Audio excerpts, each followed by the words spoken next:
Jackson Vargas. Amigos, ¿qué tal? Sean bienvenidos a este su espacio Dosis Alternativa. Les saludamos como siempre aquí frente al micrófono Jackson Vargas y Marilia García. Recuerden que pueden seguirnos e interactuar con nosotros a través de nuestras redes sociales en Twitter por @RCR750, también a través del Periscope y a través de nuestra página web rcr.tv, la radio que se ve. Y si no nos pueden sintonizar a esta hora, pueden buscar luego el video en nuestro canal de YouTube poniendo Radio Caracas Radio. Lo pueden ver el lunes, lo pueden ver el fin de semana, tranquilamente. Pueden dejar sus comentarios, pueden darle me gusta y... Importante dejar los comentarios, porque la idea de nosotros es mejorar cada día más nuestro espacio para que usted reciba el aporte que es el objetivo. Vuelvo y repito, de este programa. Y recibir también sugerencias de temas que les interese. Eso es importante también. Bien, amigos, hoy nuestro tema está referido a una peligrosa enfermedad que puede afectar nuestro sistema respiratorio y que es conocida como fibrosis pulmonar.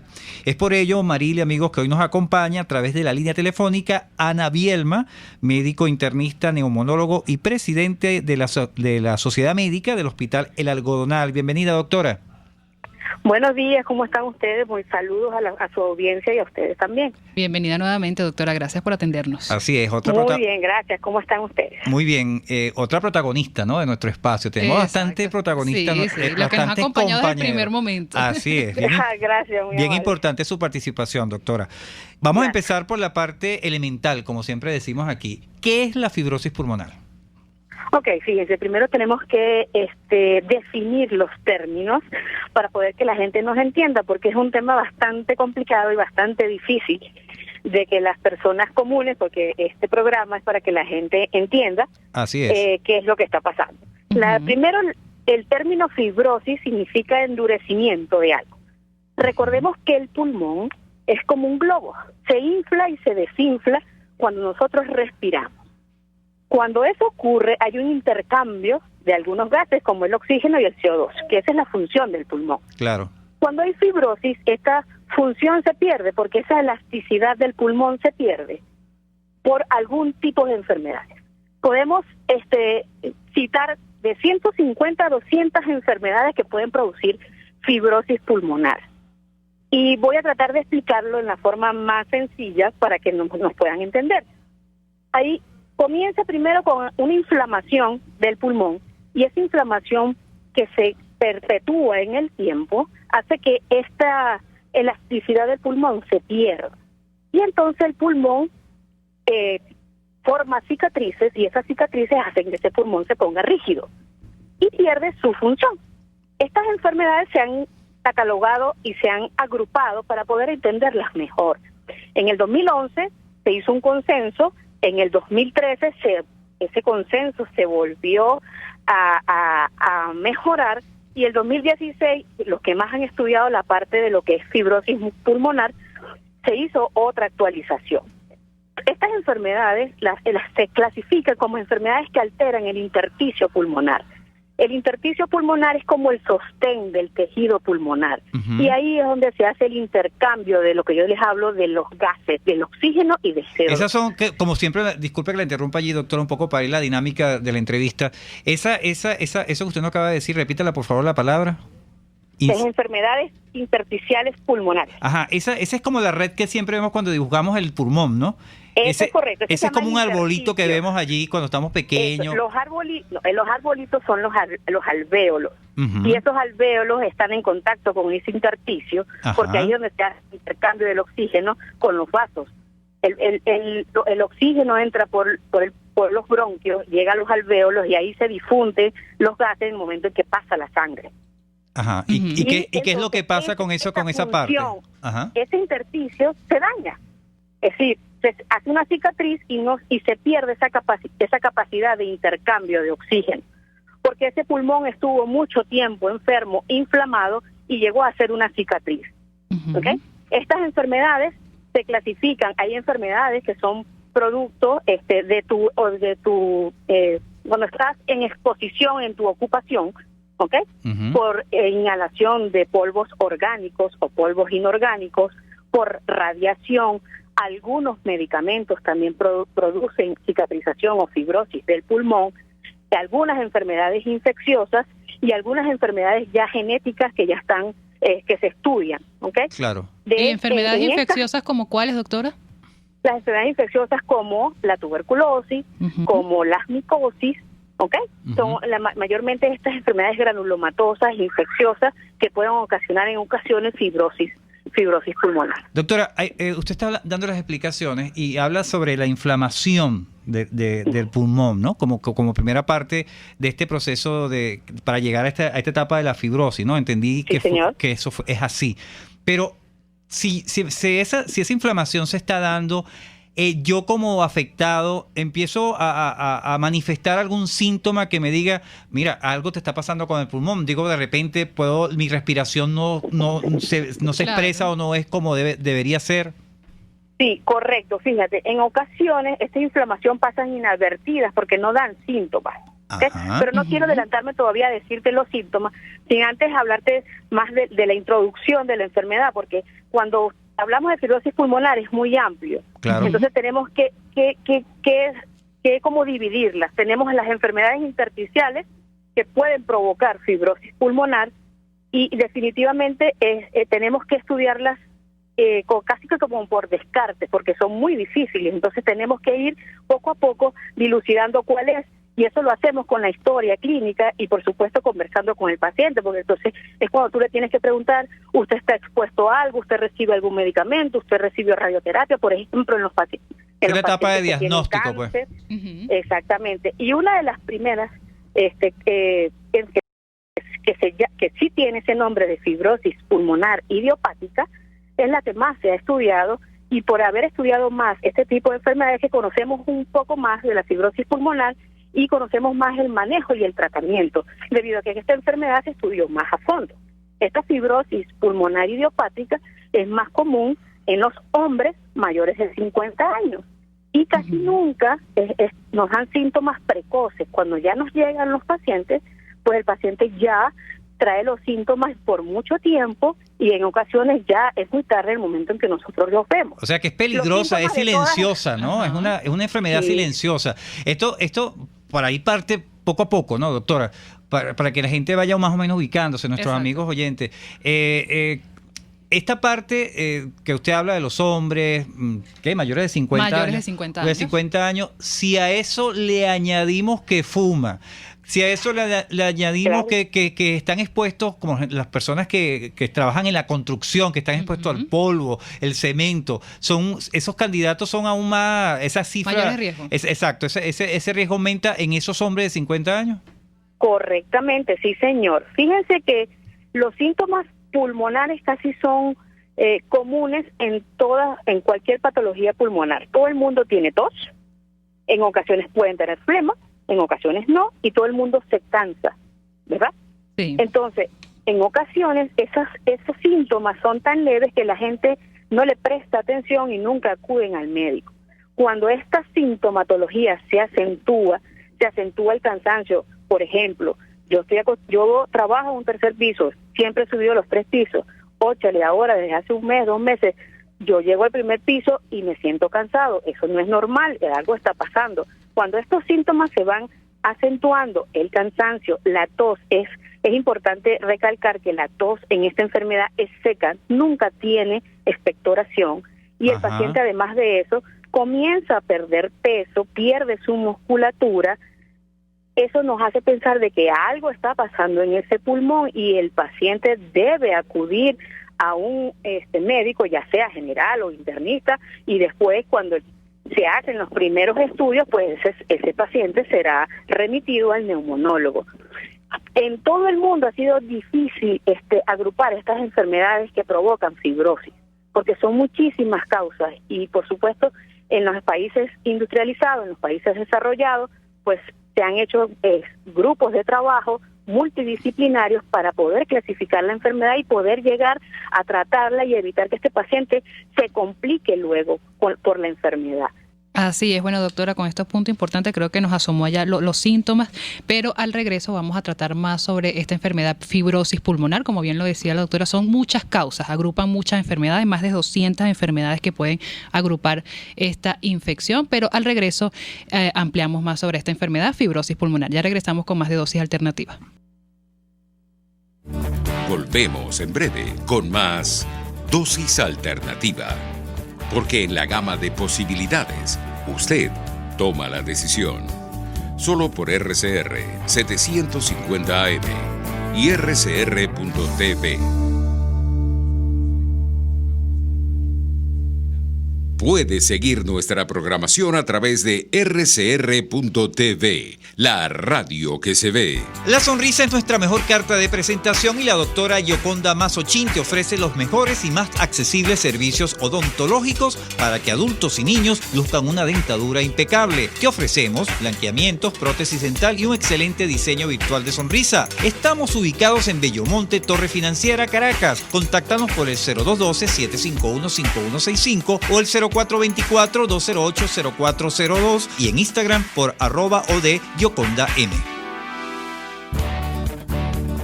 Les estamos presentando Dosis Alternativa con Marilia García y Jackson Vargas, solo por RCR 750 AM y rcr.tv, la radio que se ve.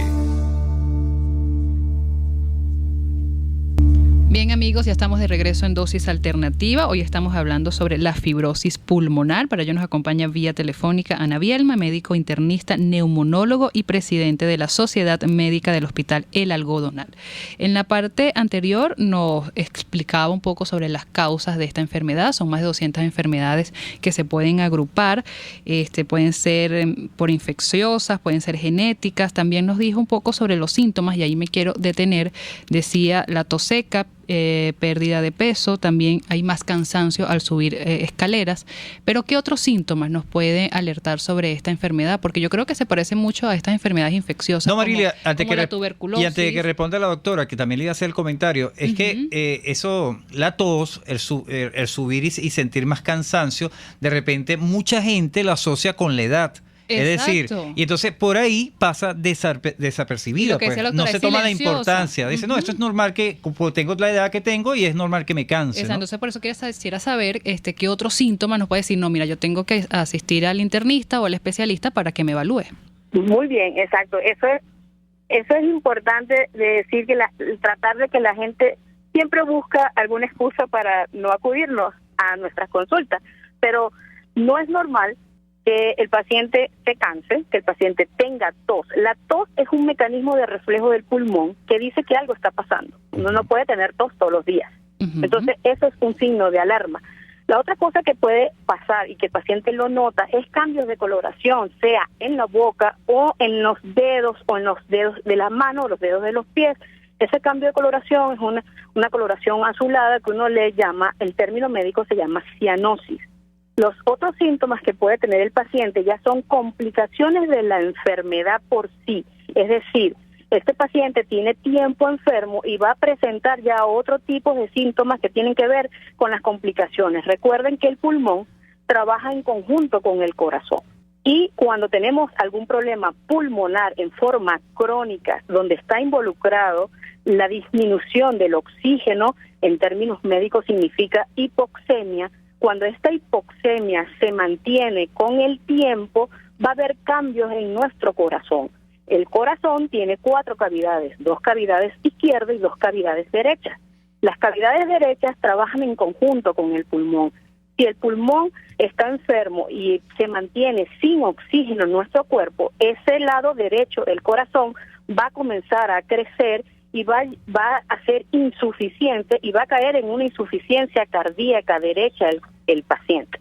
Y va a tener estos síntomas de insuficiencia cardíaca que son edema, es decir, se hincha, empiezan a hincharse los pies, empiezan a hincharse la cara, empiezan a hincharse el abdomen por retención de líquido, y ese líquido también puede ir a los pulmones y provocar acentuación de ese problema pulmonar y de esa insuficiencia pulmonar. O sea, hasta dónde nos puede llevar todo esto si no es chequeado previamente.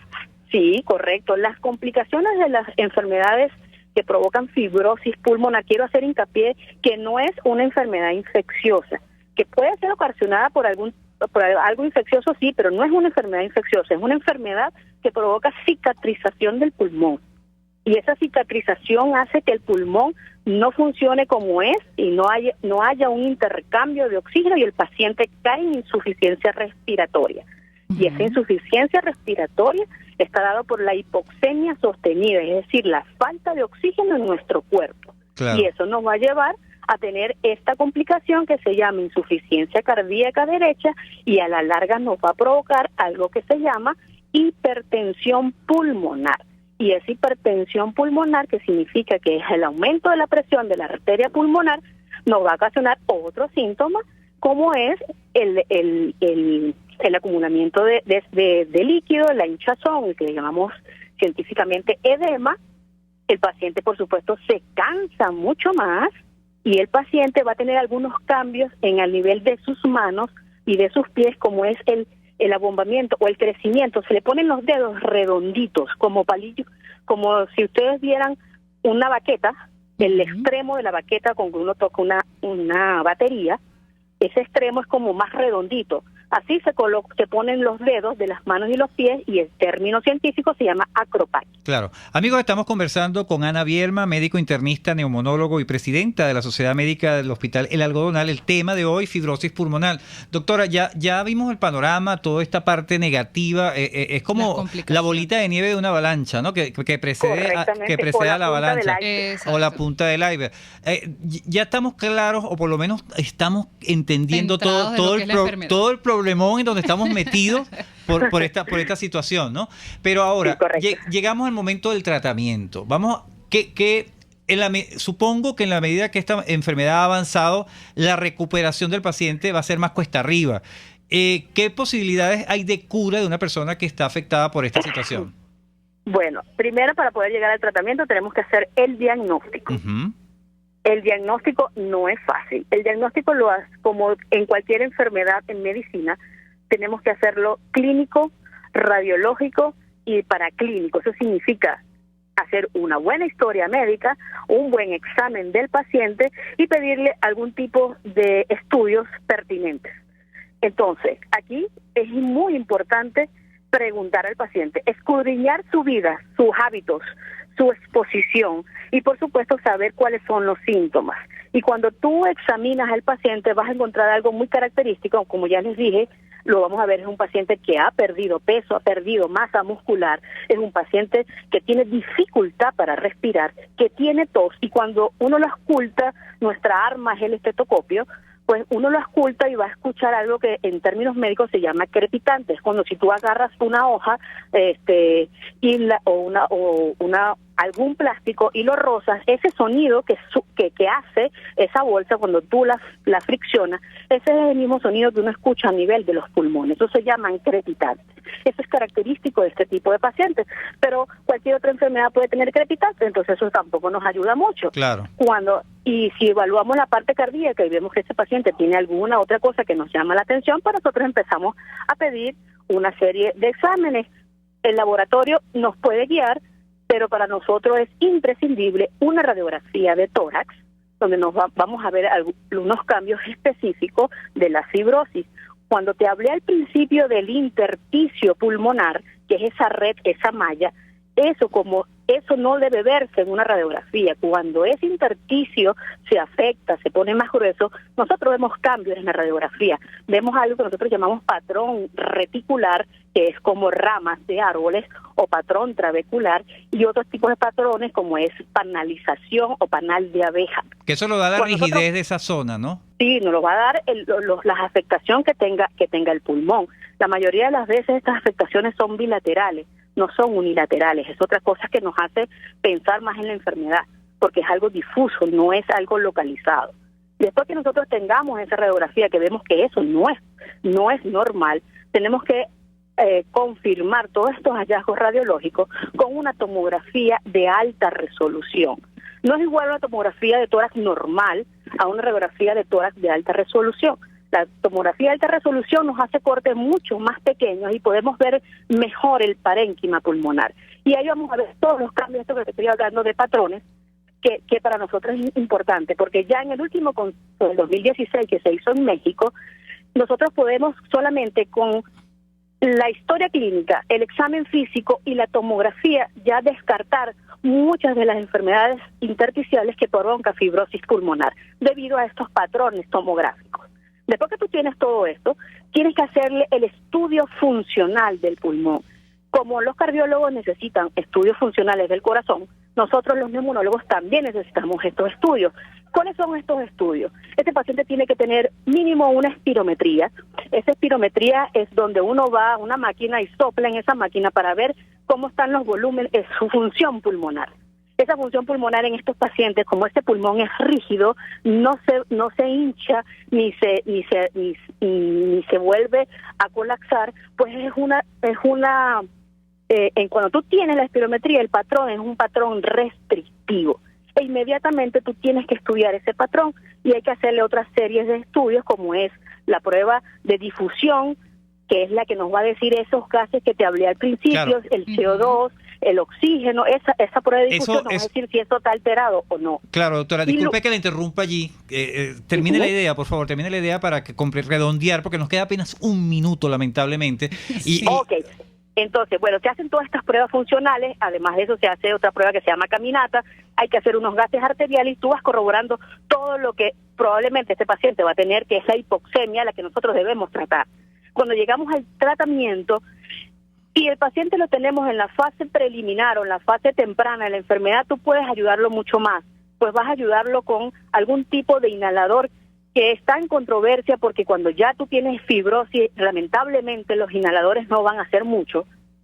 Y en el 2011 se hizo un estudio donde habían los medicamentos antiinflamatorios, porque creíamos que todo iniciaba con una inflamación. Resulta que en los nuevos estudios, pues ya el paciente pasa directo a una fibrosis, ya no hay necesidad de que haya inflamación, sino pasa a fibrosis, y entonces los antiinflamatorios no nos hacen ningún tipo de efecto en este paciente. Entonces utilizábamos esteroides, y esos esteroides vía oral o vía inhalado, pues en algunos pacientes había mejoría, pero en otros no. Al ver estas discordancias, pues se hizo nuevamente otro estudio y se involucraron unos medicamentos nuevos para frenar esta fibrosis. Pero lamentablemente en los resultados de estos estudios, pues tampoco hubo mucha mejoría, claro, de ese freno de la fibrosis. Doctora, lamentablemente se nos acabó el tiempo. Lamentablemente se nos acabó el tiempo. La recomendación final para no llegar a este término. En 10 segundos. Ok, al final el paciente tiene que ir a rehabilitación y utilizar oxígeno domiciliario. Sus redes sociales, doctora, rapidito para antes de despedirnos. ¿Cómo no? Mi correo es internista07@gmail.com. Mi Instagram, Ana Isolina del Marrangel. Okay. Y bueno, pues tengo que decir que el hospital pues tiene sus puertas abiertas para la gente que nos pueda visitar, pero con nuestras limitaciones que tenemos, que todos conocemos, y por supuesto estamos también en la consulta privada. Igual, bueno, también nosotros tenemos Instagram en el programa @dosis dosis alternativa, y también podemos quizás con la doctora nos dé un poquito más de detalles del programa y podrán ahí buscar información. Hemos llegado ya al final de nuestro espacio. Damos las gracias a la doctora Ana Bielma, médico internista, neumonólogo y presidente de la Sociedad Médica del Hospital El Algodonal. Estuvimos trabajando para ustedes en la dirección general de la estación, Jaime Nistares. En la gerencia de producción, Wilix Arcaya. En los controles, César Arteaga. Recuerden seguirnos a través de nuestras redes sociales en @RCR750 y sintonizarnos en vivo en nuestra página web rcr.tv, la radio que se ve. Les invitamos a que continúen ahora con el Radar de los Barrios. Hasta aquí, esta emisión de Dosis